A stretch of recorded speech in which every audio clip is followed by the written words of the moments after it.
안녕하십니까 여러분. 저는 독립영화 만드는 영화 소설공인 채널맥의 김홍익 감독입니다. 안녕하세요. 저는 배우 노현이입니다. 오늘 이렇게 뜻깊은 자리에 다시 오랜만에 만났습니다. 네. 우리가 사실 항상 작업을 같이 하는 사이이기도 하지만 이렇게 무대가 아닌 그리고 또 촬영장이 아닌 이곳에서 만난 건 진짜 간만이네요. 그쵸? 벌써 지난해 거의 그쵸. 오래됐습니다. 4개 오래됐어. 아주 오래됐어요. 네, 맞습니다. 그 당시에 지속적인 이렇게 콘텐츠 작업을 하다가 영화 찍겠다고 준비한다고. 맞아요. 저희가 코로나 때 영영세라는 영화보다 더 영화 같은 세상 이야기로 저희가 지속적으로 작업을 하다가 영화 촬영하면서 잠시 중단을 했다가 다시 또 문을 열게 됐습니다. 실제로 네. 이렇게 노배우님과 저는 지속적인 이제 영화 작업을 하고 있는데 우리가 이렇게 뜻깊은 자리를 만나서 오늘 하려고 하는 게 있어요. 맞습니다. 저희 영화 스위트홈. 이게 바로 시그니처입니다. 네, 맞습니다. 저희 집 영화 모양이죠. 스위트홈의 네. 시그니처 집. 이 집을 소개하는 작업을 시작으로 우리가 그동안에 해왔던 영영세, 영화보다 더 영화 같은 세상 이야기를 이어갈까 합니다. 이 영화를 처음 시작하게 된 건 실제로 10년이 벌써 넘은 얘기인데 네. 사실 실제로 이 영화 스위트홈에 실제 사건이 있었습니다. 그 사건이 발생된 건 2011년에 발생했던 끔찍한 살해 사건을 모티브로 이 영화를 만들게 되었는데 맞아요. 그 당시부터 항상 저는 이 영화를 만들고 싶다라는 생각이 있었는데 안타깝게도 영화가 실제 다큐적인 내용만 소개하면 저로서는 제 영화에는 만족할 수 없다 해서 상당히 오랜 시간 동안 고민을 했었어요. 그것이 알고 싶다. 이런 것처럼 보일 수 있을 것 같아서 네네. 만들지 않았었는데 이런 것들을 소개를 하는 것도 중요하지만 네. 여기에 담겨있던 교육 문제 그리고 또 이 시대에 담겨있는 끔찍한 부모와 자식 간의 가족 문제 네네. 그리고 가장 행복해야 될 공간이 끔찍한 공간이 될 수 있다는 이야기를 다시 한번 되새겨보자. 네. 그리고 그런 경각심을 한번 정확하게 지적해보자라는 마음 때문에 각색이 아닌 실적인 창작 작업을 하는 시점은 실제로 2년 전 한겨울에 제가 그걸 소설을 쓰기 시작했죠. 네. 그래서 그걸 제일 첫 번째 써서 우리 노배우님한테 보여드렸죠. 네, 맞아요. 사실 그 소설 속에 담긴 내용이 영화로 다 그대로 이제 축약을 시켜야 되기 때문에 나타나지는 좀 못했지만은 그래도 우리가 그 폐쇄된 공간 어떤 집 안에서 벌어지는 그런 극악무도한 그런 잔혹한 그런 어떻게 보면 살인 사건까지 그래서 이 제목이 어떻게 보면 진짜 이율배반적인 거잖아요. 스위트홈이라는 가장 행복해야 될 그런 집에서 그런 일들이 벌어진다는 실화를 바탕으로 한 팩션이잖아요. 팩트 플러스 픽션. 그래서 그거를 이렇게 영화를 작업을 하면서 저는 이제 소설을 가장 먼저 또 읽었던 장본인이고 그래서 와, 진짜 이 내용이 이런 것들이 오롯이 다 담겨서 전달이 됐으면 너무 좋겠다. 왜냐하면 알아야 되거든요. 많은 분들이 그냥 뉴스에서 나와서 이런 사건이 있었어. 누가 감옥 갔대. 누가 죽었대. 끝.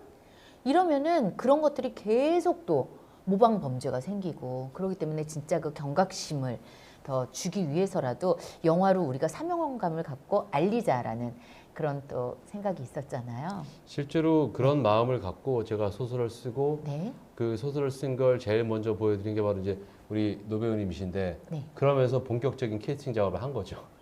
네. 제일 독자로 주연 배우가 될 엄마 역할로 네. 이 역할을 해주십사 하면 소설을 보여드렸고 그러면서 이 이야기에 누구보다 가까이 들어가서 감정을 잡기가 소설부터 보셨기 때문에 누구랑 다르실 텐데 처음 보셨을 때 그런 엄마 연기를 한다는 게 어려웠을 거라는 생각이 분명히 들거든요. 그쵸. 너무 다중적인 그리고 엄마라는 그런 포근함, 그런 기대고 싶고 모성애, 의지하고 싶고 그런 엄마가 아니잖아요. 이 엄마는 근데 여기 전교 1등 내 새끼에서 더 나아가서 전국 1등 내 새끼. 그러니까 자식이 아무리 전교 1등을 한다고 한들 늘 못마땅한 전국 1등이 아니기 때문에 넌 등신이야. 너는 진짜 이 세상에서 나가서 할 줄 아는 게 아무것도 없어. 이 바보 멍충아. 그래서 자식을 계속 모질이로 만드는 그런 엄마잖아요. 그래서 실제 제 성격하고는 너무 안 맞아요. 저는 좀 누구를 봐도 조금 이렇게 점수를 좀 후하게 주고 좀 칭찬을 많이 하는 스타일인데 계속 이게 좀 고깝게 보고 그런 부족한 것을 계속 이렇게 끄집어내서 파헤쳐가지고 그냥 내 만족을 시켜야 되는 거잖아요. 자식이 물건도 아닌데. 그래서 사실 표현하기가 좀 쉽지는 않았는데 이제 작품에 들어가면서 그리고 실제 그런 살인 사건이 있었잖아요.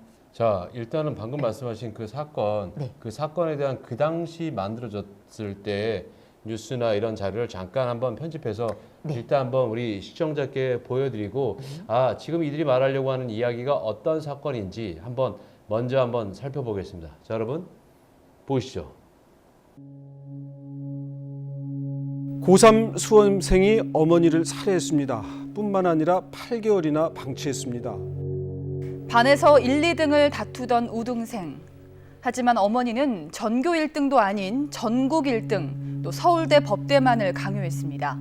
이 비뚤어진 학벌 지상주의는 결국 아들이 어머니를 살해하는 끔찍한 결과를 낳고 말았습니다. 5차례에 걸쳐서 200대를 맞았는데 이 골프채라든지 야구 방망이 같은 것들로 맞았다고 합니다. 국가수 조사를 해보니까 당시에 입은 바지에서 이 쥐군의 혈흔까지 발견이 됐습니다. 나중에 어떻게 판결이 몇 년? 그 당시는 아주 놀라운 판결이 나왔어요. 사실 존속살해라는 게 세상에서 가장 끔찍한 범죄라고들 그렇죠. 말을 하죠. 네네. 그런데 이 판결을 할 때 법정에서는 상당히 인정할 만한 이유가 있다라고 해서 중형일 수밖에 없었으나 짧은 기간의 형량을 받았어요. 저는 정확히 알고 있는데 네. 생각보다 아주 짧은 기간에. 그러니까요. 그 결과만 놓고 봤을 때는 살인을 했는데 저거밖에 안 나와? 이럴 수도 있겠지만은 그런 납득될 만한 그런 주변인들의 어떤 증언이나 그런 것 때문에 판결이 그렇게 나왔다고 저도 알고 있어요. 되풀이해서 얘기해 보자면 네. 그동안에 계속 자기의 성적을 위조하고 있었어요. 네. 그리고 학교에서 방문해서 학부모의 날이 있었고 그 학부모의 방문의 날 바로 며칠 전에 그런 일이 벌어졌는데 막상 학부모 방문의 날이 되어서 엄마가 선생님을 만나면 그동안 계속 들었던 성적을 알게 될 테고 그렇게 되면 그동안 해왔던 수많은 폭행과 가학적인 그런 행동을 떠나서 자기를 죽이고 말 것이라는 어떤 생각을 갖게 된 거죠. 네네. 그래서 이를테면 한 가지로 바로 그 직전에 모의고사를 보았는데 그 모의고사 시험점이라고 해서 이를테면 2박 3일 내내 거의 잠을 재우지 않고 공부를 하다가 잠이 들거나 딴청을 하거나 잠깐이라도 졸게 되면 그야말로 골프채로 합쳐서 한 200여 대를 때리는 그런 끔찍한 네네. 일을 지속적으로 벌였던 엄마의 행포를 알고 있기 때문에 아들은 흔히 말하는 그 공포 속에서 엄마를 그렇게 했다라고 법정도 이해했습니다. 네. 전교 1등이잖아. 이것도 1등이란 말이야. 왜 전국 1등이 아니냐고! 엄마나 나 둘 중에 하나가 없어져야 끝나는 게임인 거지.